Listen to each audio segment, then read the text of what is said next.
नमस्कार, आप देख रहे हैं न्यूज 09। मैं अजय ठाकुर। आज हमारे बीच में जो है क्षेत्र के वर्तमान विधायक हैं, जो सीपीआईएम नेता भी हैं, राकेश सिंघा जी हमारे बीच में हैं। और ये हमें अभी रास्ते में ही टकरे हैं और हमने इनसे आग्रह किया कि आप कुछ समय दीजिए, क्योंकि कुछ तीखे सवाल जो हमारे जहन में भी है और क्षेत्र की जनता के जहन में भी है। तो अभी जानते हैं कि जो राकेश सिंघा जी हैं वो वर्तमान में जो है प्रदेश के अंदर लॉकडाउन है, लेकिन ये क्या कर रहे हैं क्षेत्र के लिए।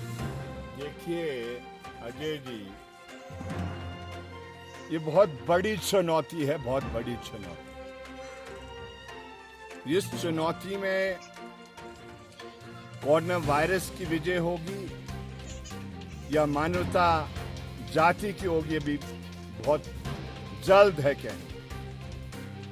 लेकिन सबको इस दिशा में काम करना है जिससे कि ये वायरस पराजित हो और मानव जाति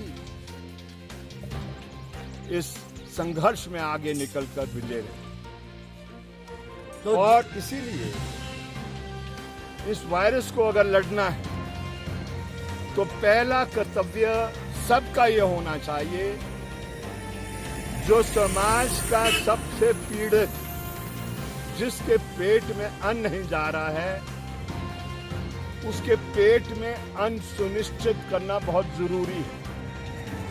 यह इसलिए जरूरी है कि सबसे पहले यह वायरस आक्रमण उन लोगों पर करता है जिसकी इम्यूनिटी लेवल बहुत नीचे है।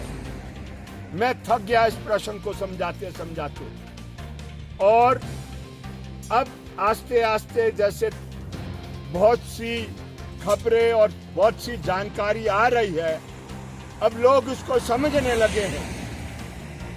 आप शिकार बनेंगे, ये शिकार बनेंगे, समाज के बाकी लोग शिकार तब बनेंगे अगर कमजोर आदमी पर ये चिमट गया वायरस तो कोई बचने वाला नहीं। इसलिए ऐसी घड़ी में हम सब का दायित्व ये बनता है कि जो गरीब आदमी बेचारे, ये देखिए यहाँ पर ये काम कर रहे हैं, अगर इनको भरपूर रोटी नहीं मिलेगी तो सबसे पहले ये शिकार होंगे।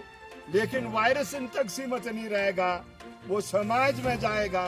इसलिए सरकार का दायित्व भी बनना चाहिए, हर स्वयंसेवी का दायित्व बनना चाहिए, हर चेतनशील व्यक्ति का इस समय दायित्व बनना चाहिए कि कोई भी व्यक्ति हमारे प्रदेश में बगैर अन्न के न सोए, बगैर पेट में रोटी डाले हुए न सोए। अगर ऐसा होगा उसकी इम्यूनिटी लेवल कमजोर हो जाएगी और कोरोना वायरस जीत जाएगा, मानव जाति हार जाएगी। तो ये हमारे बीच में विधायक राकेश सिंघा बने हुए हैं। हम आपको बता रहे हैं कि जो तीखा सवाल जो क्षेत्र की जनता के जहन में बना हुआ है, विधानसभा क्षेत्र कुमार की जनता ने राकेश सिंघा को विजयी बनाकर जो है भेजा था सरकार के अंदर अपनी आवाज को, अपनी बात को रखने के लिए। लेकिन लोगों का कहना है कि पिछले दिनों इन्होंने राजधानी के अंदर जो है कुछ लोगों की भूख को देखते हुए एक आंदोलन किया। क्या वो आंदोलन सही था या गलत था, आइए जानते हैं सिंघा। देखिए, मैंने इसका जवाब दे दिया जी, बिल्कुल करेक्ट था। और इसलिए सबका इस समय दायित्व ये होना चाहिए, अगर मेरा पड़ोसी गरीब मजदूर जिसके पास कम साधन है, अपंग, महिला, विधवा, ये समाज के कमजोर हैं, इस तक अन्न पहुंचाना ये सामूहिक जिम्मेवारी सबकी है। लेकिन क्योंकि शिमला शहर के अंदर ये जनसंख्या ऐसे लोगों की ये 20 से 25 हजार की थी और वो वंचित हो रहा था, मैंने समझा कि मेरा दायित्व बनता है। ये कोई क्षेत्र नहीं है, ये कोई वो नहीं है, कॉन्स्टिट्यूंसी नहीं है, ये कोई प्रदेश का प्रश्न नहीं है, ये कोई देश का प्रश्न नहीं है। आज इस वायरस ने अंतर्राष्ट्रीय स्तर पर आक्रमण किया है और अंतर्राष्ट्रीय मानव जाति की एकता बनाकर ही इसको पराजित किया जा सकता है। देखिए, सिंघा का कहना है कि इस बीमारी के चलते, इस महामारी के चलते जो है लोगों को इस घड़ी में जो है मानवता को प्राथमिकता देनी होगी, ना कि किसी तरह की राजनीति को प्राथमिकता देनी होगी। तो आइए जानते हैं कि जो राकेश सिंघा हैं, अभी हम आपसे जानना चाहते हैं कि शिमला के अंदर जो जिला के उपायुक्त हैं, उन्होंने करीब 106 लोग जो मुस्लिम कम्युनिटी के लोग थे उनको जम्मू भेजने का फैसला लिया है, लेकिन हमारे क्षेत्र के अंदर भी बहुत सारे ऐसे लोग हैं जो अभी फंसे हुए हैं। उस बात को लेकर जो है आपकी क्या जिम्मेवारी रहती है या प्रशासन को कैसे दिशा निर्देश रहते हैं? देखिए, मैं अभी जा रहा हूं सरकार से मिलने की, और सिर्फ इस प्रश्न को नहीं, बहुत से प्रश्न आपने देखा। कोटा के लिए गाड़ियां चले गई और कोटा के लिए जो गाड़ियां गई सही गई, दुरुस्त गई, लेट गई, लेकिन उस कोटा के अंदर उन छात्रों के अलावा बहुत सा वो भी हिमाचल का निवासी गया था संतरा के कारोबार करने के लिए। कारोबारी तो कोई और, वो तो मजदूरी करने गया था। आपने छात्रों को ले आया क्योंकि वो थोड़े संपन्न परिवार से संबंध रखते थे, लेकिन वो जो गरीब है, जो मजदूरी करने, अपने जीवन यापन को करने के लिए, संतरे के काम करने के लिए राजस्थान गया, उसको आपने राजस्थान की रेगिस्तान में छोड़ दिया। बताइए मुझे, आप अमीर के लिए काम करते हैं या पूरे समाज के लिए काम करते हैं? आपने वहां तो HRTC की बसें भेज दी, लेकिन जो कश्मीरी मजदूर बेचारा था, जो आज कमाएगा फिर जिंदा रहता है, वही खाएगा, उसके पास कोई पूंजी की सरप्लस नहीं होती है, उसको स्वयं अपनी बसों का इंतजाम करना पड़ा। कानून अनुमति नहीं देता है। हमारा संविधान कहता है उस संविधान के आगे सब बराबर होंगे। आप इस तरीके की पक्षपात नहीं कर सकते हैं। यही समझाने मैं जा रहा हूँ। मेरी बात को सुना जाएगा, नहीं सुना जाएगा, मैं कह नहीं सकता, लेकिन मेरा दायित्व बनता है कि ऐसे कठिन समय में मैं सरकार की मदद करूं, सही दिशा दूं, और अगर गलत रास्ते में भटक रही है तो उसको कोशिश करना मेरा फर्ज बनता है सही रास्ते में लाने के लिए। अभी भी प्रदेश के अंदर भी और बाहरी राज्यों के अंदर भी जो प्रदेश के बहुत सारे लोग फंसे हैं जो आ नहीं पा रहे हैं, लेकिन इसी कड़ी में जो है जिला किन्नौर के एक पुलिस के अधिकारी हैं जिनके बच्चे पहुंच जाते हैं, ये भी कहीं ना कहीं एक सवाल बनता है। देखिए, मैं बहुत विवादित प्रश्नों का आज जवाब नहीं दे रहा। मैं चाहता हूं कि सारी लड़ाई केंद्रित होनी चाहिए, लेकिन आज ये प्रश्न बन गया है, सिर्फ किन्नौर का नहीं बना है। हमारे जो चुने हुए नुमाइंदे जो पार्लियामेंट में बैठते हैं, उनका ये बन गया है। वो भी आए हैं, लेकिन उनको अनुमति, जो गरीब है उसको कोई अनुमति नहीं। मुझे गोवा से फोन आ रहे हैं, बंबई से फोन आ रहे हैं, राजस्थान से फोन आ रहे हैं, जगह जगह से, दिल्ली से, चंडीगढ़ से, जगह जगह से जो हमारे हिमाचल के निवासी है उसको इलाज करने के लिए गए थे, वो आज तक नहीं आ पा रहे हैं। घर में ताले लगे हैं। अब खेती का काम करना है, लेकिन खेती करने के लिए कोई नहीं है।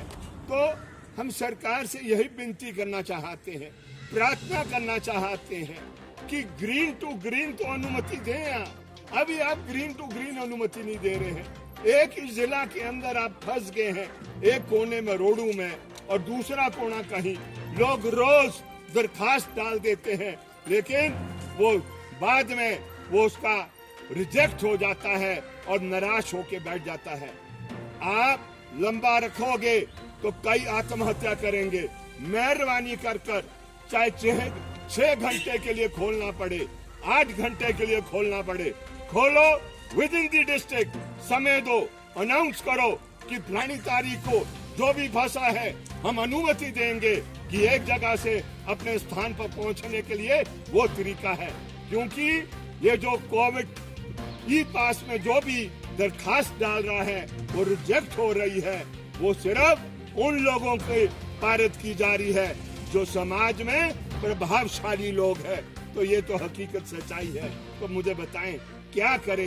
गरीब जो है वो तो गरीब ही है, बेचारा पीड़ित है, और उसकी पीड़ा निरंतर बढ़ती जा रही है, सुनने वाला कोई नहीं। क्षेत्र में बागवानों की सब्जी की फसल जो है वो तैयार हो गई है, सरकार मंडियां खोल रही है, लेकिन किसान अभी भी उचित मूल्य से जो है वो वंचित रह रहा है। क्षेत्र के विधायक होने के नाते क्या आपकी क्या प्राथमिकता है? देखिए, रोना आता है जब आप सुनते हैं गोभी, फूल गोभी 3 रुपए और 4 रुपए बिक रही है। आप जाइए अभी बाजार में, वही फूल गोभी जो किसान ने पैदा की, मेहनत की, गुडाई की, तैयार किया खेत, वो पनीरी तैयार की, ओले से बचाया, उसको कीड़ों से बचाया, तैयार कर कर पानी सिंचाई कर कर उसको तोड़ कर पैक कर कर जब लाता है और जब वो देखता है कि मात्र 3 और 4 रुपए में वो गोभी बिक रही है, तो उसके हौसले टूट जाते हैं। सरकार का फर्ज बनता था वही उपभोक्ता जो उसका दूसरा भाई है उस गोभी को 30 रुपया प्रति किलो खरीद रहा है। मुझे बताएं, कहाँ है ये सरकारें? क्या उनको पता नहीं है ये हो रहा है? इसलिए ये दायित्व बनता है उसको।